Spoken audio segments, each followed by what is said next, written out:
أعوذ بالله من الشيطان الرجيم. بسم الله الرحمن الرحيم. الحمد لله الذي أحيا نفوس الذاكرين وملأ قلوب الموحدين، وأشهد أن لا إله إلا الله، وأشهد أن محمدا عبده ورسوله، والصلاة والسلام على سيدنا ونبينا محمد وعلى آله وصحبه أجمعين، وبعد. فقد قال الله: فاعلم أنه لا إله إلا الله.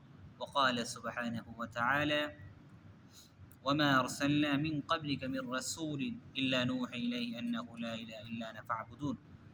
وعن طلحة بن عبيد الله بن كريز رضي الله عنه أن رسول الله صلى الله عليه وسلم قال: أفضل الدعاء دعاء عرفة، وأفضل ما قلت أنا والنبيون من قبلي لا إله إلا الله وحده لا شريك له.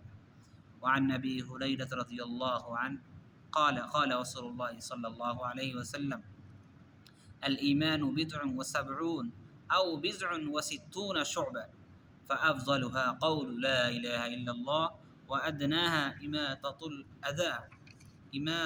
الأذى عن الطريق، والحياء شعبة من الإيمان. وعن أبي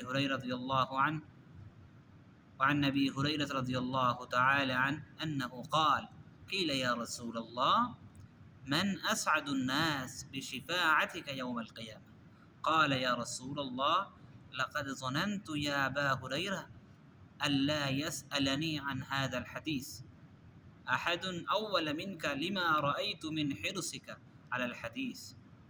أسعد الناس بشفاعتي يوم القيامة من قال لا إله إلا الله خالصا من قلبي أو نفسه.